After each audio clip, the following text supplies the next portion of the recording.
Hola, bienvenidos a otra emisión del Economista TV. En el primer tramo del programa de hoy voy a conversar con el economista Daniel Marx. Bueno, Daniel Marx, además de la consultora Quantum, y sos presidente además del directorio de Edenor. Bueno, Daniel, ¿cómo ves este debate que se ha planteado entre aquellos que señalan que el gobierno está privilegiando bajar la inflación por sobre la acumulación de reservas con la política cambiaria que lleva adelante? Sí, bueno, siempre en economía hay lo que llamamos trade-offs, que es algunas cosas vienen con un costo y hay que elegir. En este caso me parece que sí, el gobierno tiene como bandera una política antiinflacionaria muy fuerte y en ese sentido el tipo de cambio influye sobre los precios y si el gobierno acumulase reservas, estaría comprando reservas, bueno, podría haber un tipo de cambio más alto para el dólar y entonces haber menos desinflación, llamémoslo. Esa es la lectura. Después hay que ver bueno, la sostenibilidad de todo esto, es decir, se nota que la gente en el margen está eligiendo tener dólares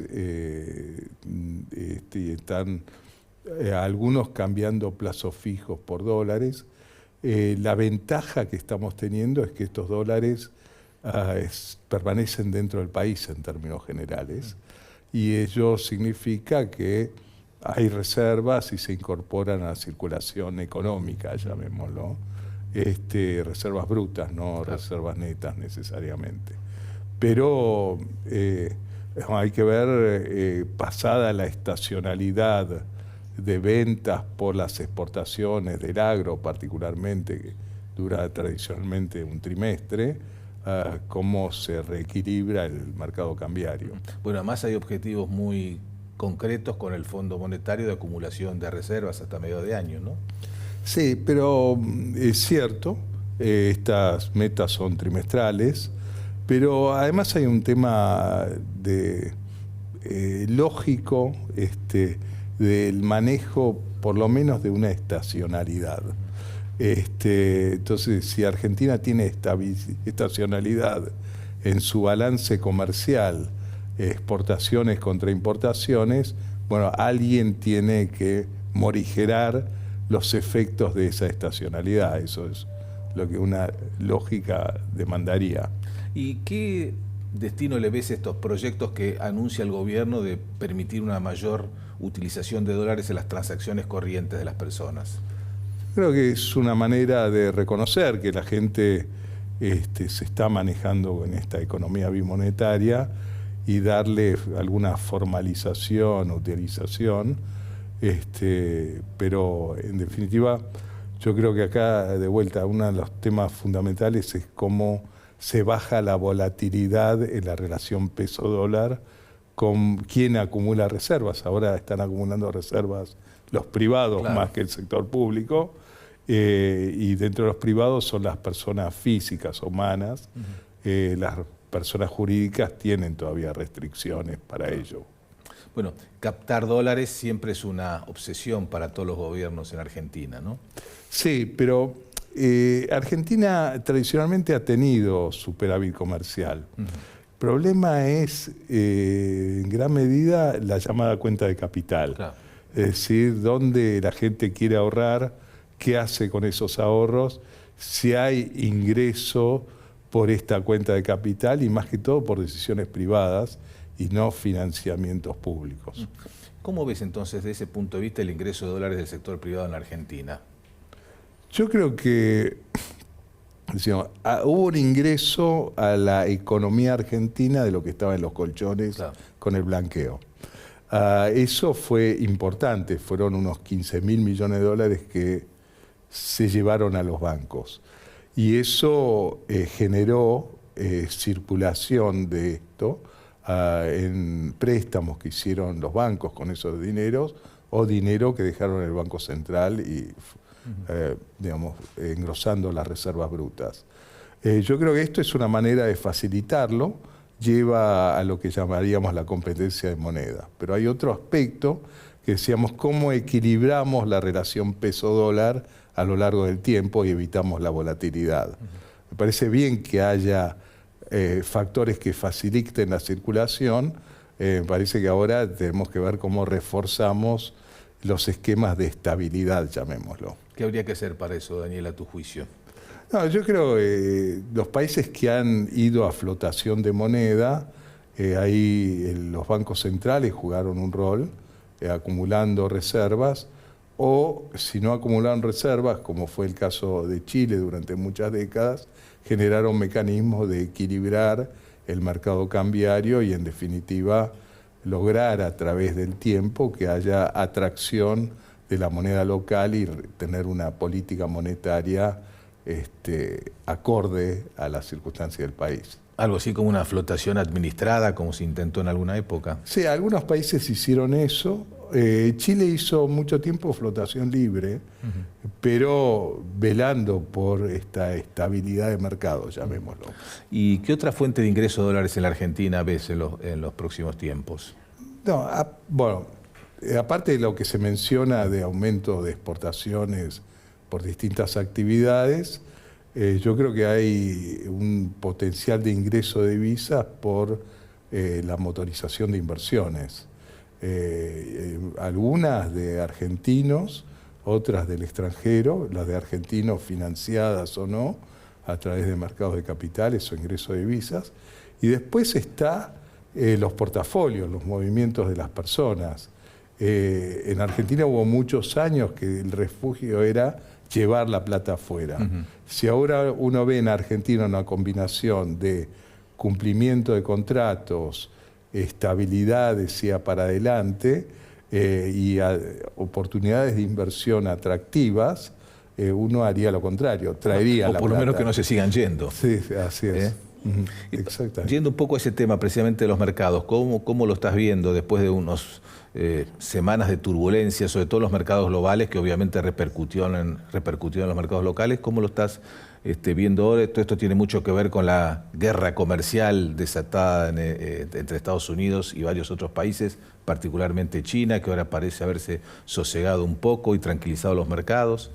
Sí, yo creo que es así, hemos tenido altibajos ahí, pero en definitiva aumentó la incertidumbre. Y eso dificulta la toma de decisiones y hace aumentar la llamada prima de riesgo exigida. Esa prima de riesgo exigida, en definitiva, lleva a aumentos en la tasa de interés sin necesariamente tener correlato de aumentos en la productividad. En estos momentos tenemos, sí, en el mundo que hay mejoras de productividad por otros factores, pero si bajase la incertidumbre y tuviésemos reglas de juego vistas como conducentes a mejoras de eficiencias globales y disminución de tensiones globales, tendremos un mecanismo de ganancias para todos bastante superior. Bueno, en la medida que muchos ven políticas de marchas y contramarchas en las medidas arancelarias de Trump, lograr que la incertidumbre se serene parece difícil. Por eso mencionaba que quedó un halo de incertidumbre y creo que va a quedar con nosotros por un tiempo, por lo menos. ¿Y cómo se ubica la Argentina en ese contexto? Habida cuenta, bueno, que nosotros estamos todavía con un riesgo país muy alto, apenas por debajo de los 700 puntos, y bueno, necesitamos ir por lo menos a 400 para ver si podemos volver al mercado voluntario de deuda, ¿no? Sí, yo creo que Argentina ahí tiene una historia que no tienen otros países, y la historia no ayuda en el caso local, y que hay que tratar de demostrar que esa historia quedó atrás como tal y no es precedente para el futuro, y eso lleva tiempo y lleva consistencia también, o sea, hay que ser paciente en esas circunstancias, pero hay que buscar ser consistente también y reforzar los mecanismos que decía, por lo menos bajen la inestabilidad y fomenten el uso de las oportunidades dentro del país. ¿Y crees, como bueno, algunos de tus colegas señalan, que en este año es clave además el proceso político, que los resultados de las elecciones van a tener una influencia decisiva en la percepción que tienen los mercados de la Argentina, o no le otorgás tanta importancia en la medida que haya otros factores económicos que permanezcan estables?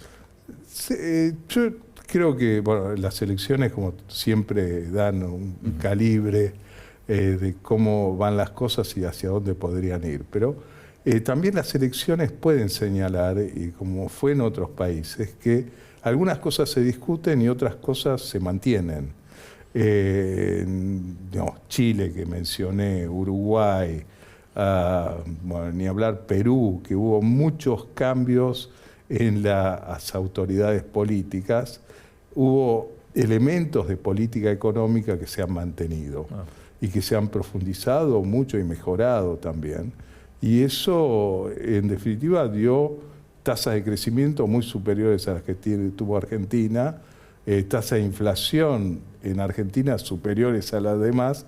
O sea, hay que buscar mantener una diversidad, si uno quiere, de posibilidades, pero dentro de un marco que se ve mucho más que conduzca a esta mejora de posibilidades. Hablando, recién mencionabas la inflación, ¿crees que el proceso de desinflación se va a retomar a partir de ahora, luego del salto que hubo en el índice el mes pasado? Sí, yo creo que en los próximos pocos meses, debería seguir la tendencia de desinflación. ¿Y el nivel de actividad cómo lo estás viendo? Yo diría mezclado.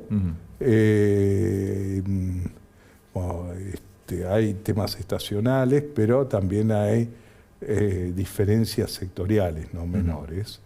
Entonces, me parece que mirar el agregado, a veces uno se pierde en la dispersión alrededor de ese promedio. Ahora, ¿el nivel del tipo de cambio, entendés vos que está afectando a algunos sectores o no? Puede afectar algunas de las decisiones de inversión de mediano plazo. En el corto plazo, bueno, hay una inercia y hay efectos dispares, pero la inercia sigue teniendo algunas circunstancias, pero hay que mirar más allá de la inercia, ¿no? Muy bien, Daniel Marx, muchas gracias por estar en el programa de hoy. Gracias. Hacemos ahora un corte y ya volvemos.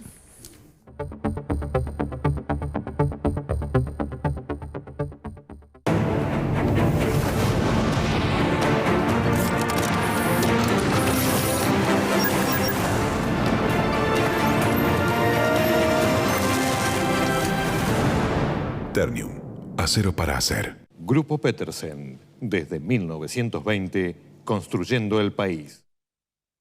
Legislatura porteña. Entérate de todo lo que estamos haciendo. Ingresá a legislatura.gov.ar para saber más. Nos une la ciudad. El 18 de mayo se vota en la ciudad. No se eligen jefe de gobierno, senadores ni diputados nacionales. Se eligen 30 legisladores de la ciudad por un mandato de 4 años, para proponer, debatir y votar las leyes de la ciudad. Más información en buenosaires.gov.ar/elecciones. Buenos Aires Ciudad.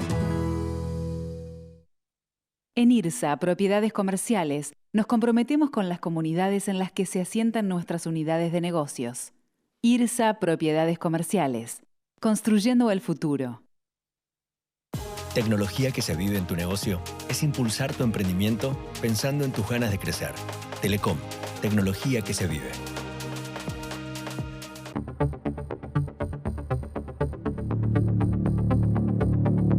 Muy bien, segundo bloque del Economista TV. Voy a conversar ahora con Alejandra Cardona, que es directora ejecutiva de CAEM, que es la Cámara Argentina de Empresas Mineras. Así es.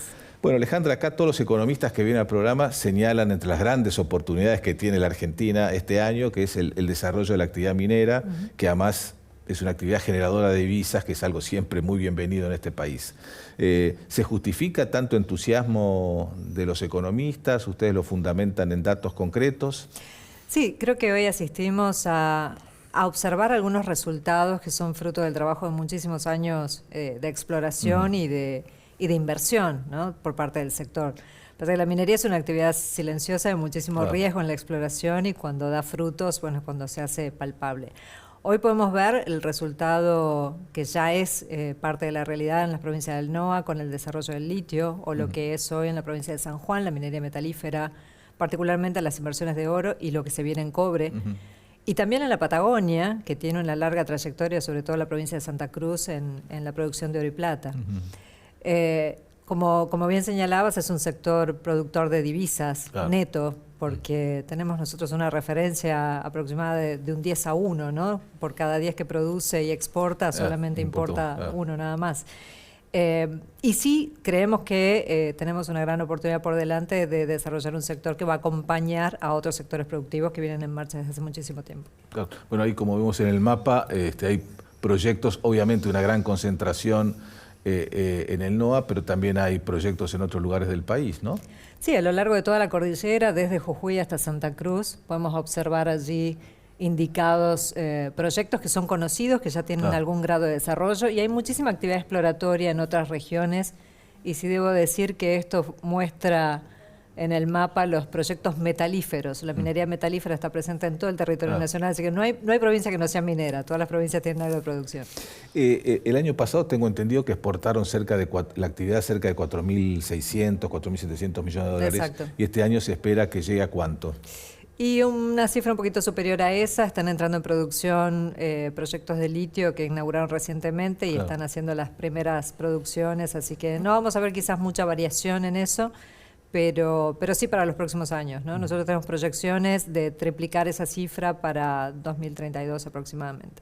¿Y cuántas son las inversiones que se van a hacer a lo largo de este periodo? Porque bueno, hay un periodo de exploración y después hasta que empiece la producción pasa un tiempo, obviamente. Sí, es difícil precisar una fecha. Nosotros lo que tenemos en carpeta, por así decirlo, los proyectos más avanzados son los proyectos de cobre que están ahí en ese momento de la decisión de inversión, y cada uno de esos proyectos significa unos 4.000, 5.000 millones de dólares en desarrollo. Los proyectos de litio, que también hay varios en cartera, son los que hoy están un poco golpeados por la caída del precio del litio, pero los proyectos de litio van a seguir avanzando y los que ya están más avanzados van a continuar su desarrollo, así que nosotros prevemos en los próximos años inversiones cercanas a los 27.000 millones de dólares. ¿Cómo juegan las cotizaciones que nombrabas recién de los distintos metales a nivel internacional? Por ejemplo, bueno, el oro en este momento ha tenido, por la incertidumbre global en todos los mercados, el oro y la plata han subido muchísimo en los últimos tiempos. ¿Eso se refleja rápidamente en la producción local o sigue otro ritmo? Bueno, nosotros estamos teniendo hoy una situación bastante particular y es curioso ver el comportamiento de los distintos segmentos de la minería en relación a eso.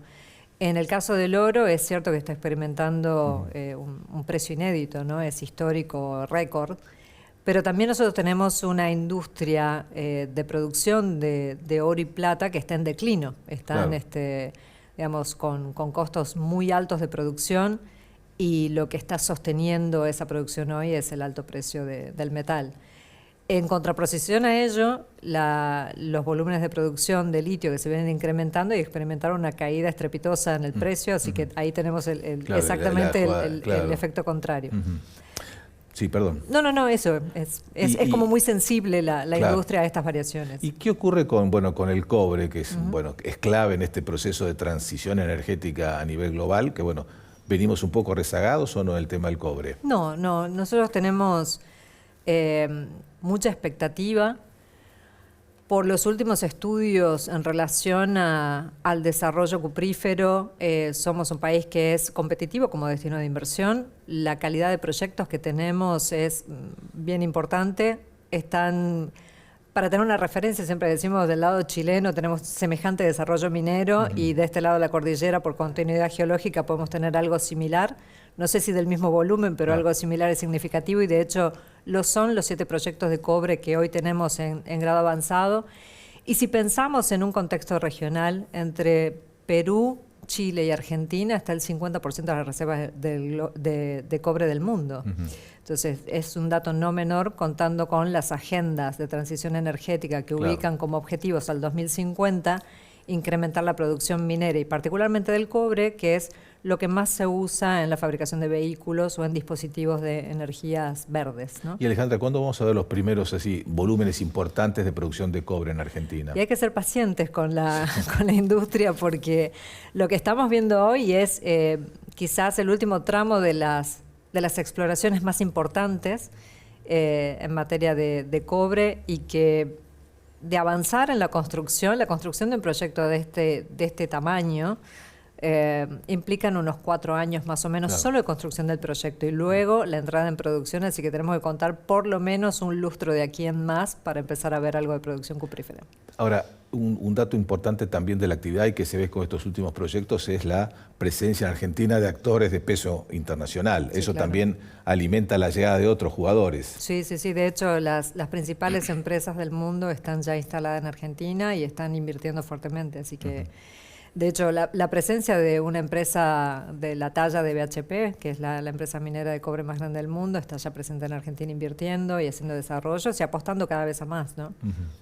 Vos hablabas recién del caso chileno, siempre escuchamos toda la vida, bueno, es la misma cordillera, pero los resultados son diferentes. ¿Qué lo explica eso? Yo creo que cómo ha sido concebida la Argentina, ¿no? Un país que ha sido concebida desde la llanura pampeana y con la posibilidad de tener una producción ligada a lo agropecuario, ¿no? La zona cordillerana es la que hoy empieza a mostrar resultados y una posibilidad de desarrollo de una industria que hasta ahora no estaba en los planes de mucha gente. Sí, también es para reconocer el arduo trabajo que se viene haciendo desde las provincias. Yo creo que hoy estamos atravesando un esquema que es más que interesante asistir como testigos a ello, ¿no? La transformación que van a experimentar las provincias va a ser realmente muy grande. Tenemos ya algunos casos, Sí, ¿no? sí. En las provincias del NOA, la provincia de San Juan, pero creo que es eso, ¿no? Haber estado en un esquema de desarrollo de país ligado a un segmento de la producción, que es el agropecuario, y hoy podemos contar con otros más. Claro. ¿Cómo juega en la actividad el RIGI? Hay muchos proyectos que buscan incorporarse a ese sistema. Puede utilizarse también este sistema para, bueno, en casos ya donde hay proyectos muy avanzados en la etapa, digamos, terminal de esos proyectos, que sigan produciendo con algún aporte de capital. Sí, en este momento el RIGI viene a complementar un régimen de promoción que tiene la industria, que está vigente hace 30 años, que es la Ley de Inversiones Mineras, ¿no? Ya contamos con un marco normativo de promoción de la actividad. El RIGI complementa eso y en esta ventana de tiempo que ofrece va a permitir que algunos proyectos puedan ir adelante. Ofrece la certidumbre que pueden necesitar los inversores para poder tomar esas decisiones de avanzar con los proyectos. Hoy hay varias empresas que ya han presentado sus solicitudes al RIGI y están a la espera de los resultados, ¿no? De las evaluaciones de Claro. gobierno. Y en algunos casos pueden prolongar también la vida útil de algunos yacimientos. Eso es lo que se ¿no? está analizando también, porque hay algunos casos particulares, digamos, que pueden extender la vida útil de los Claro. proyectos, la vida de mina, como se dice. Conforme a, digamos, no hacer una excepción dentro de lo que marca el RIGI, sino atento a esas exigencias o esos requerimientos para poder gozar de los beneficios una vez que las inversiones se hagan. Así que eso está bajo análisis. ¿Cómo evalúan ustedes, cómo creen ustedes que van a evolucionar los precios internacionales?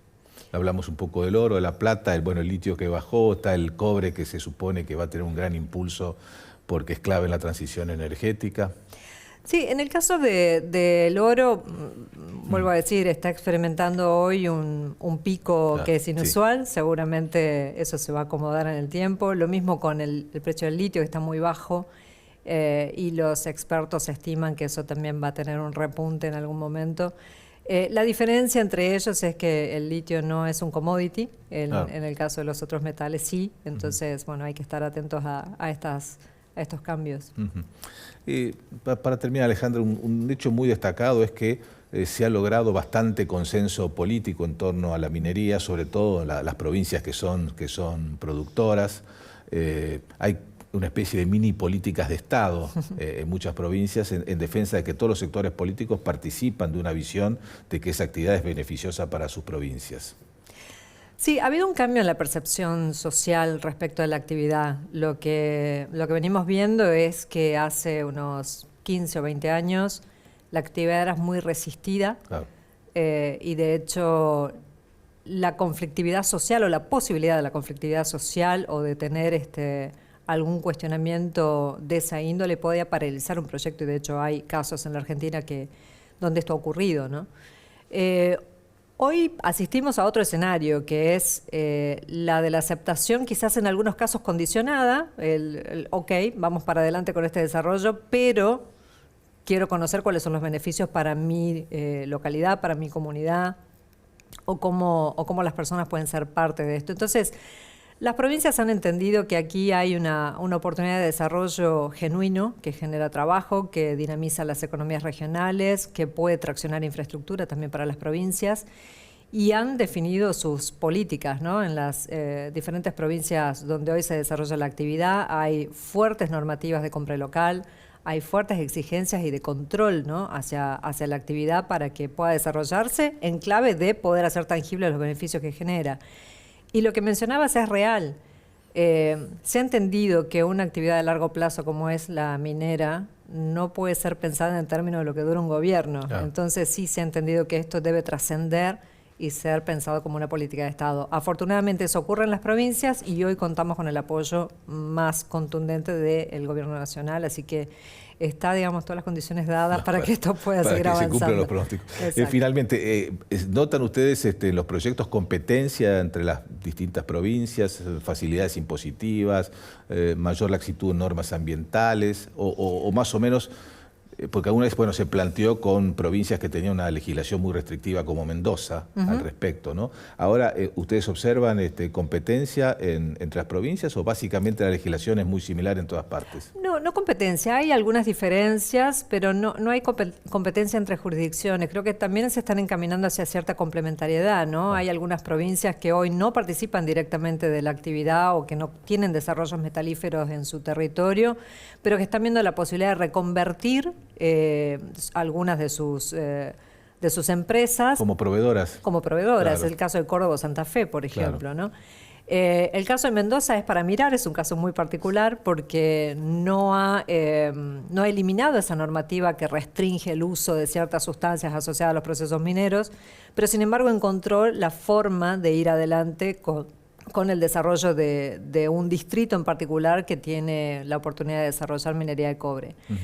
San Juan, viene hace muchos años trabajando la minería. Gioja era un precursor de ese discurso. Entonces, cada provincia tiene sus particularidades, pero es esto, ¿no? Cada uno se ha puesto a pensar su territorio y las posibilidades de desarrollo que tiene a partir de sus propios recursos. Bueno, que se incorporen a la producción de otras provincias también es un dato importante, porque siempre se pregunta, la minería es una actividad alejada de los grandes centros urbanos, ¿cómo llegan los avances de la minería a los grandes centros urbanos? Bueno, a la medida que haya industrias y actividades complementarias a la actividad minera, va a ayudar. Bueno, el caso del NOA es bastante emblemático en eso, ¿no? El acuerdo de los 3 gobernadores de las provincias de Salta, Jujuy y Catamarca para, con el litio poder hacer desarrollos conjuntos y armonizar sus políticas, así que sí, hay así varias oportunidades de articulación y de coordinación de políticas. Muy bien, Alejandra Cardona, muchísimas gracias por Gracias el programa. a vos. Ahora hacemos un corte y ya volvemos.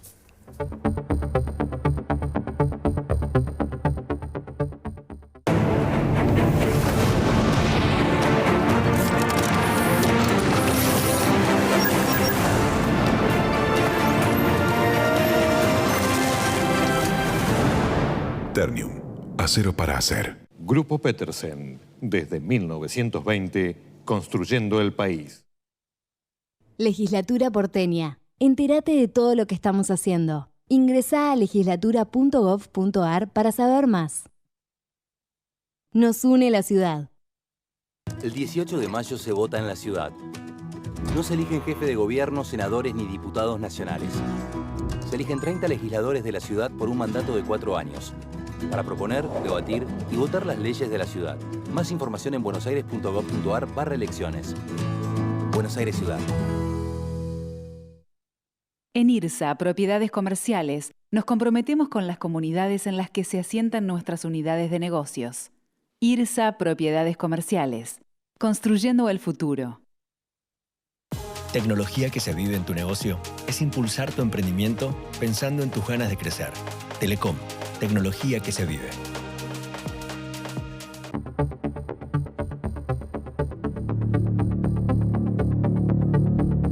Muy bien, último tramo del Economista TV de hoy.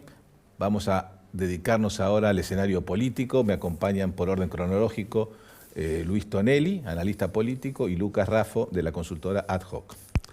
Bueno, primero vayamos a las elecciones del fin de semana. 4 provincias en las que se votó. que se suman a las elecciones ya que realizadas en Santa Fe, elecciones constituyentes.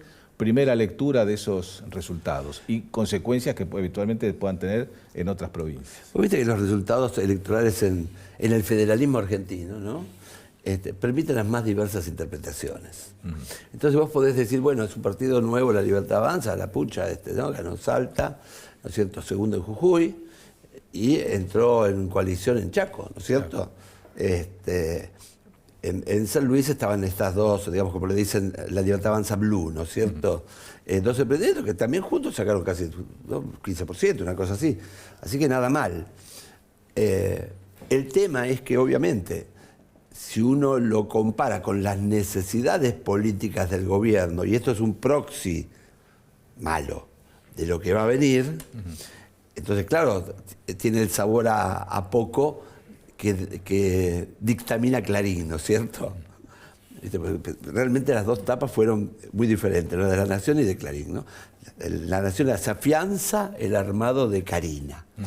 Y en Clarín era, a pesar de los resultados, la mantiene a Karina, ¿no es cierto? Así que, digo, dentro de ese abanico, lo que hay que pensar es que lo único nacionalizado para estas elecciones locales va a ser el distrito Ciudad de Buenos Aires y tal vez Buenos Aires, ¿no es cierto? Todas las demás son realmente fenómenos locales y cuando uno mira los votos, y con esto dejo a la sangre joven, cuando uno mira los votos, Boni, hay una traslación del peronismo a La Libertad Avanza, que no es rara, se dio en la Ciudad de Buenos Aires, ¿no? Se dio un poco en el año 2021 en provincia de Buenos Aires, y tiene que ver con el lado conservador popular del mileísmo y obviamente del peronismo, ¿no es cierto?, del interior. Así que esto es un poco el primer encuentro con el monstruo. Claro, bueno, de todas formas, bueno, todos los analistas destacaron que ganaron los oficialismos, siguiendo un patrón histórico en la Argentina que dan los oficialismos. Lo que ocurre en las provincias, lo que ocurre es que los oficialismos en cada una de las provincias son completamente diferentes, no tienen ninguna relación los oficialismos entre sí. Ahora, es cierto que Milei había ganado por mucho en esas provincias, ¿no? Especialmente las del norte, replicando un poco el voto que fue a Massa en el 2015, ¿no es cierto? Sancha Avenida del Centro hoy es un centro extremo. Pero es interesante porque cuando se trata de elecciones locales se impone el antiporteñismo, ¿no es cierto? Y Milei fue una reacción contra la casta porteña también en su momento, en términos de campaña electoral en el interior. Eso explica, a tu juicio, que le fue mucho mejor en el interior que en el AMBA. Totalmente. Uno mira, fue el armazón andino, digamos, que llegó a Tierra del Fuego, que ahora con el aumento, con la baja de impuestos, ¿no es cierto?, está el gobernador. Bueno, el pueblo de Tierra del Fuego, uno de los pueblos subsidiados, digamos, votó a Milei. Lucas, tu visión de las, antes de entrar a las que vienen, de las que pasaron, de las elecciones que pasaron el fin de semana. Sí, mi lectura también es que hay un comportamiento electoral un poco segmentado, ¿no? Es el votante de la provincia vota de una manera, un poco correlacionando con lo que decía Luis, vota de una manera en las elecciones provinciales y vota de otra en las nacionales. Y creo que hay dos comportamientos, un segundo que se suma a este, que también es el de la baja participación. Si yo tuviese que hacer una lectura ahí, diría, en las elecciones provinciales, el que está enojado se queda en su casa, y en las elecciones, en las provinciales y en las nacionales, de alguna manera, encontró en Javier Milei en 2023, hay que ver ahora, ese patrón de castigo, ese voto de castigo, ¿no? Y después, por otro lado, un retroceso de las opciones que hasta hace 4 años venían siendo las mayoritarias a nivel nacional. Digo, ¿no? Un panperonismo que en ese momento era oficialismo, por eso también todos medios se acomodaban los melones en ese camión, y lo que era en ese momento Juntos por el Cambio. Entonces ahí creo que también, sumando lo que decía Luis, hay una mancha violeta que parece que avanza sobre algunas provincias del interior, independientemente de si la cantidad de votos es la que esperaba el propio gobierno, y hay una mancha amarilla y otra celeste que parece que se están recostando en sus bastiones electorales, que es de lo que va a pasar, digamos, claro, ¿no? El conurbano bonaerense y la provincia de Buenos Aires para el peronismo-kirchnerismo, y el PRO en la capital federal, ¿no?, como lugares de bastiones de resistencia. Ahora, Luca, ¿no te parece que este patrón de baja concurrencia, ¿no es cierto?, se parece cada vez más al de los Estados Unidos, ¿no es cierto? Porque el nuestro no iban en general los que, se iban a Punta del Este, 200 kilómetros, ¿no es cierto? Era una abstención, digamos, de clase media para arriba. Y ahora vos lo que tenés es que cuando baja la participación, el peronismo es el que lo sufre. Acordate 2021, provincia de Buenos Aires, ¿no es cierto? En las PASO especialmente, ¿no? Un día que llovió mucho, por otro lado. Así que ahí hay algo. Sí, hay algo para mirar en ese votante medio-bajo que es más conservador, como bien decía Luis, que quizás tiene una mirada de la seguridad más dura que la de su contraparte metropolitana, y creo que ahí está el dilema que tiene el peronismo, no solamente porque ha sido el derrotado de muchas de las elecciones provinciales, más allá de que hay gobernadores que han coqueteado, digamos, con ambas veredas, pero sí lo que uno ve es una derrota del peronismo que me parece que quizás en esta interpelación de estos sectores medio bajos está teniendo un problema, digo, con la economía y con la seguridad como dos de los puntales. Ahora, la mancha violeta a la que vos hacés referencia, Lucas, daría sensación que en las provincias del norte que votaron este fin de semana, avanza sobre el tradicional electorado peronista. Y esa mancha violeta en el AMBA avanza sobre el que fue el votante de Juntos por el Cambio. Así es, así es. Yo creo que por la nacionalización y la cuestión ideológica aquí de los medios, donde se lo presentó a Milei como a la derecha de Patricia Bullrich, y cuando uno ve realmente a los números, estaba más bien en el centro de los dos pilares de la casta, vamos a decirlo ahora que está de moda, impuesta por el presidente. Sí. En la época de Alfonsín estábamos todos persuadidos, ahora todos hablamos de la casta, ¿no? Entonces digo, entonces ahí fue una equivocación ir hacia un centro moderado. Le pasó a Horacio Rodríguez Larreta y le pasó a Patricia Bullrich, porque ese centro era un centro muy enojado, claro, ¿no? Sí. Como está pasando, era un centro extremo, pero era un centro. Entonces, vos fijate que es muy interesante cómo la Libertad Avanza en realidad pone en jaque a las fuerzas políticas. Al peronismo uno podría decir, pero si es el enemigo perfecto. Claro. No, porque tiene este punto de que viene Mori y Araujo, ¿no? la coalición doble del peronismo. Claro, sí. Tories en las provincias, interior, sí, ¿no? Y Labour en los centros urbanos. En el conurbano, en el Gran Buenos Aires. Específicamente en el Gran Buenos Aires. Bueno, acá también sorprende que no haya en los partidos nacionales una estrategia nacional. Digamos, todo un partido... no la tuvo el peronismo, no la tuvo el radicalismo, que en Chaco se juntó con la Libertad Avanza, en otro lugar confrontó. No hay una estrategia nacional. La Libertad Avanza tampoco la tiene, pero por lo menos tiene una conducción nacional que es Karina Milei. La Libertad Avanza por todo, ¿no? Tiene un referente. Por supuesto. Tiene un referente que no lo tienen los otros partidos nacionales, ¿no? Y que a veces uno ve que hace un doble juego, ¿no? Mientras por un lado Karina y los puros tratan de penetrar territorialmente y generar y lograr que en cada pueblo haya un cura. Por otro lado, los teléfonos del Ministerio del Interior y de los asesores que no tienen cargo, digamos, hablan con los gobernadores porque son parte fundamental para el diálogo legislativo. Entonces también, y creo que todos los oficialismos a veces juegan con ese doble juego, porque con Juntos por el Cambio las quejas eran las mismas. Salía Carrió en la tele diciendo, esto le dan plata al que se opone a nuestro candidato. Sí. También estaba el señor Frigerio, que era muy generoso, ¿no es cierto?, para lograr las mayorías, ¿no?, del Congreso, que no las tenía, ¿no es cierto? Y también la pacificación de la calle por Carol Stanley, ¿no? Digo, más allá de las que siempre recuerdan desde el PRO que obtuvieron muchas cosas como minoría parlamentaria, pero finalmente obtuvieron la aprobación de todos los proyectos relevantes que enviaron al gobierno. Ahora se llama después eso déficit, ¿no? Porque digo, para lograr eso vos tenés una Roldana, ¿no?, que levanta la mano de los diputados, se lo sabemos, en la Argentina es muy importante el mecanismo, ¿no es cierto?, que tiene de convencimiento el Poder Ejecutivo. Una herramienta de seducción, diríamos. ¿Cómo salió, para terminar con el pasado? Con el pasado reciente. El pasado reciente. ¿Cómo quedó parada la estrategia de la Libertad Avanza de construir identidad? Incluso a veces por sobre la gobernabilidad, porque bueno, uno quiere gobernabilidad, dice, bueno, arreglo con los gobernadores, busco acuerdos. En otros casos, bueno, privilegiemos la identidad. Va Doha y... Yo creo que tiene la Libertad Avanza hoy tiene el beneficio, que en este caso donde las elecciones legislativas puedes tener la lectura que vos quieras, prácticamente, es como el horóscopo, lo interpretás para el lado que vos quieras. Lo cierto es que el gobierno, el punto de comparación en elecciones provinciales, por lo menos, ahí te da el saldo positivo. Digo, las elecciones provinciales del 23 y las del 21, donde prácticamente no tenía candidatos, ahí hay un saldo positivo, ¿no? Hay un crecimiento.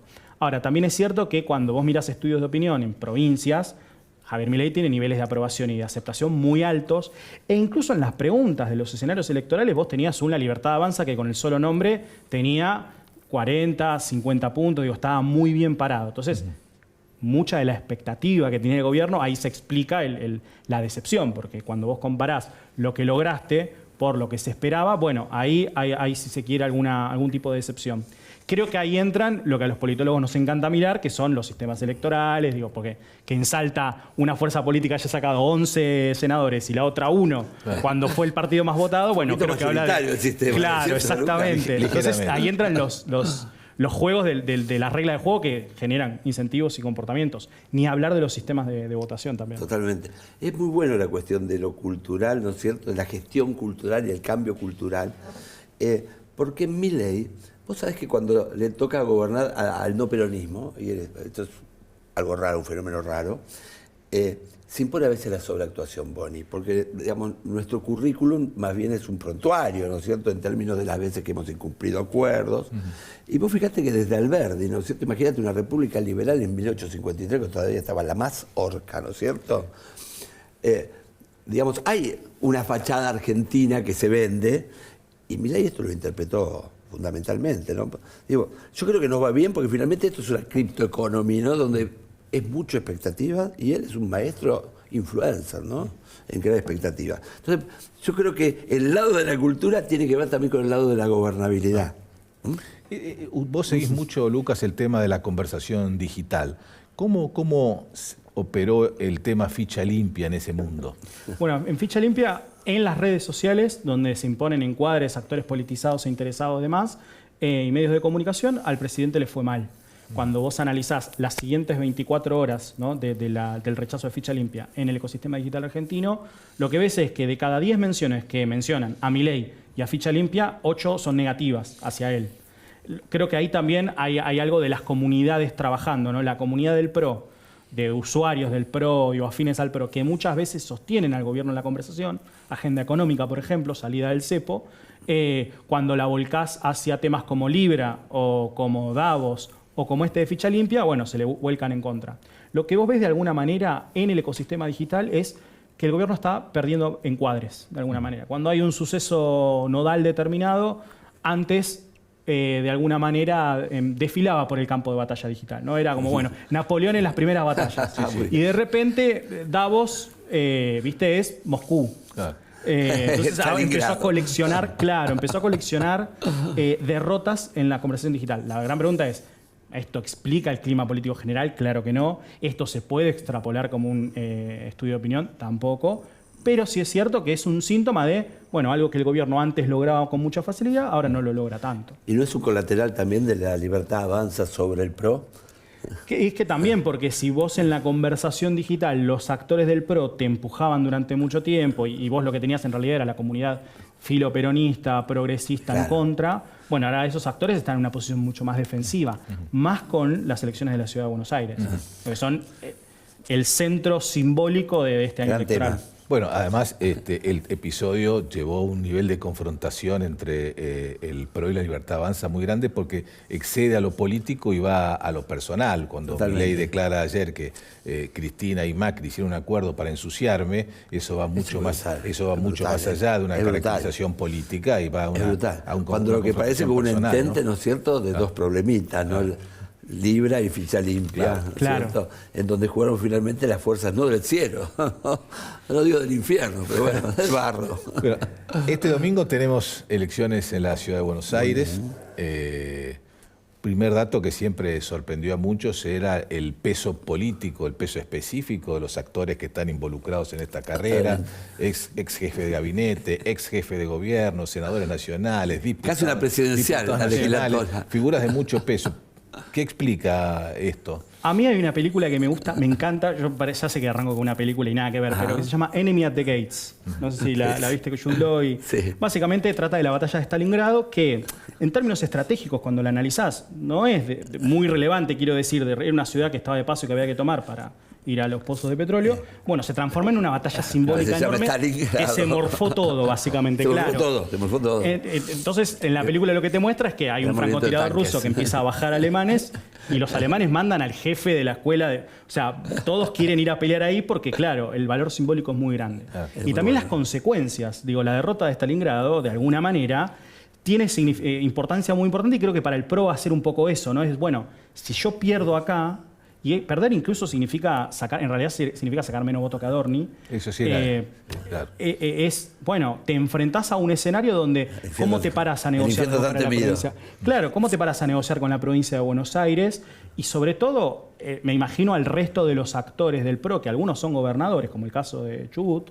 Bueno, van a empezar a mirar a Buenos Aires y van a decir, bueno, yo me parece que voy a cuidar mi quinta y no voy a estar tan atado a lo que me digan de Buenos Aires. Ahora, Lucas, hay un efecto boomerang, ¿no? Porque vos adelantaste las elecciones para desnacionalizarla y lo que creaste fue una nacionalización brutal sobre cargos menores, ¿no es cierto? El centro de gravedad fue mucho más mayor que si eran... Y por nada, uno hasta duda que esta gente labure en esa legislatura, ¿no?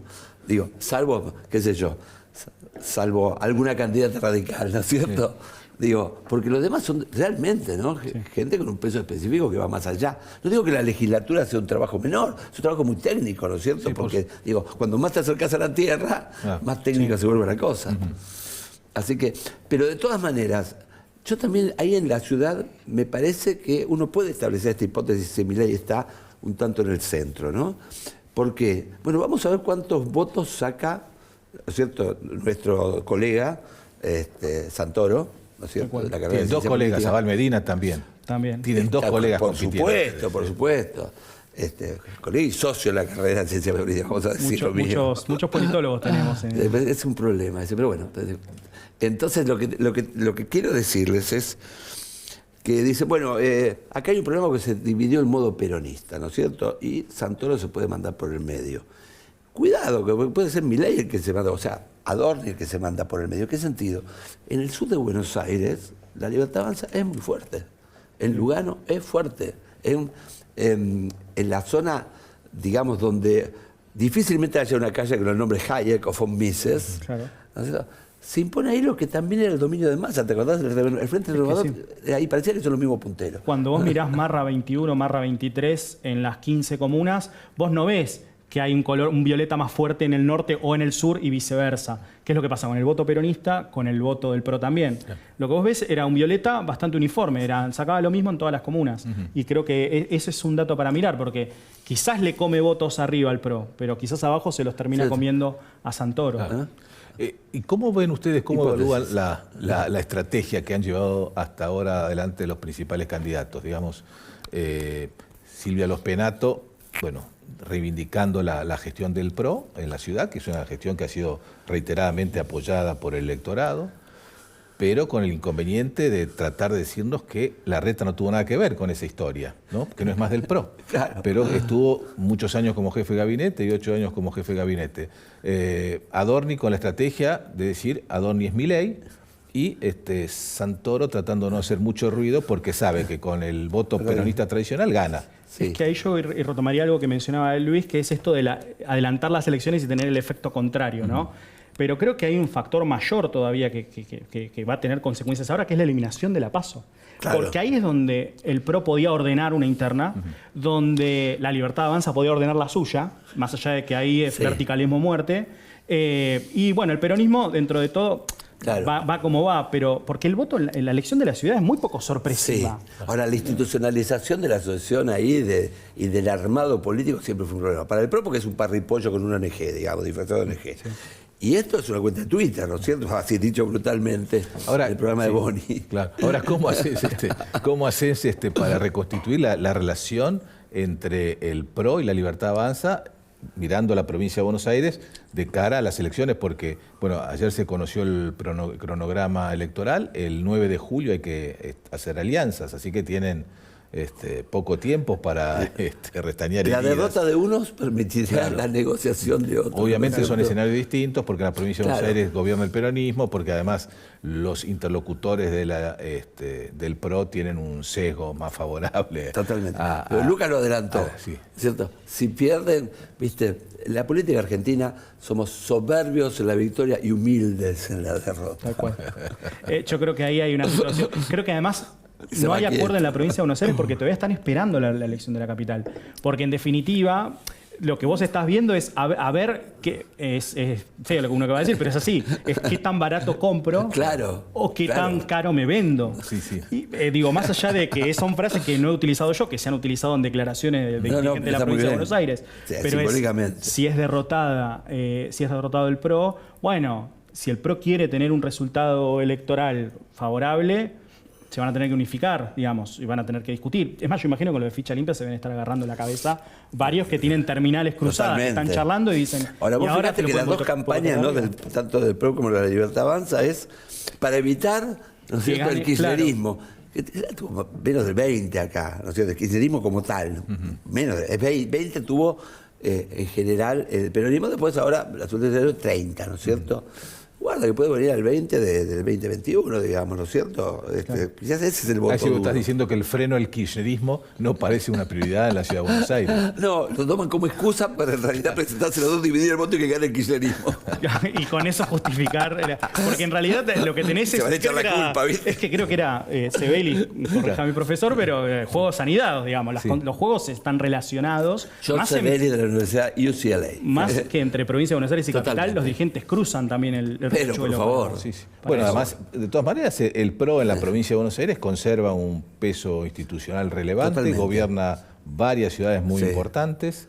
Bueno, vos fíjate eso, no es interesante, porque a la Libertad Bueno, a Avanza nivel le estamos nacional también pidiendo lo tiene- que no le pedíamos al PRO, ¿no? Claro. A nivel nacional también tiene No, porque dos, nunca- sí, dos claro, gobernadores pero de mucho después peso, el pero gobernador de Entre después Ríos, de, el ¿no es gobernador de cierto? Chubut. Después de toda una trayectoria, ¿no? Y ahora estamos pidiendo la Libertad Avanza porque el mismo gobierno dijo avalancha de votos, vamos a tener el país de Violeta, ¿no es cierto? Claro. Y eso llevó a una expectativa nacional que el PRO nunca la tuvo y por eso nunca la sufrió, porque fue paso a paso, como diría el señor Bueno, este de Racing. Alemania cuando invade la Unión Soviética, y también lo dijo Napoleón cuando invadió Rusia, dijo, en Navidad estamos en casa Claro, brindando todos. claro. Y resulta que la guerra de trincheras a veces es mucho más Sí, compleja. no dijo de qué año la No, Navidad. claro, pero sí, eso que marcaba Luis es importante porque además los gobernadores que ganaron el domingo pasado, uno podría decir que en su momento accedieron al cargo por Juntos por el Cambio. Totalmente. Si bien la virtualidad le pasa por arriba a las trincheras, cuando se acaba la organización nacional, que de eso estamos hablando, se multiplican las trincheras, y más con una sociedad,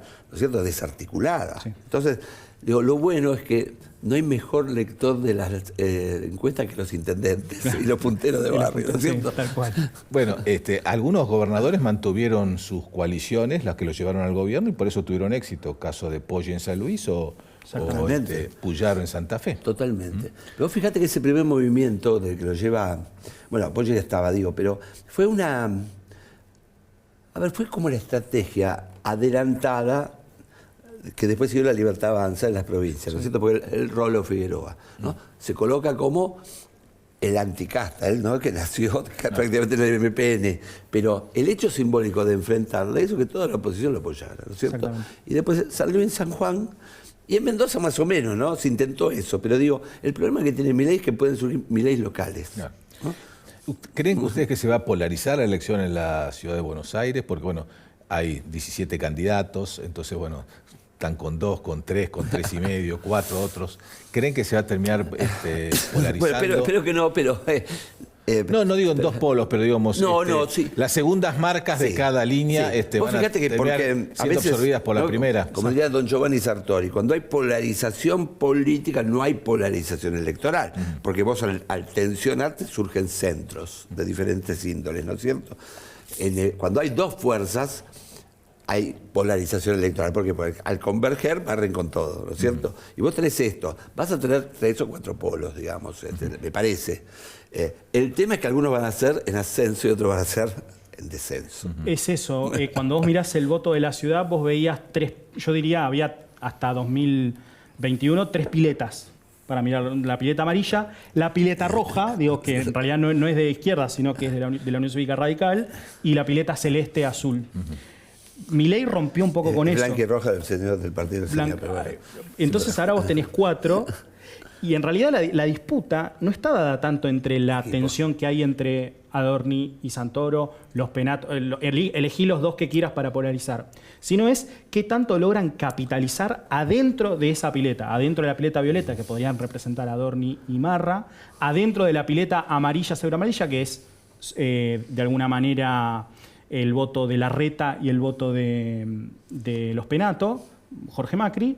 Y en la pileta azul lo que vos tenés es un Santoro predominante frente a otros actores que comen un poquitito. Claro, pero tenés el problema del peronismo de derecha ahí. ¿no claro, cierto? si tuvieses un Kim de 6 puntos, 7 puntos, tenés un problema. El problema que tiene todo el peronismo hoy en el país, ¿no?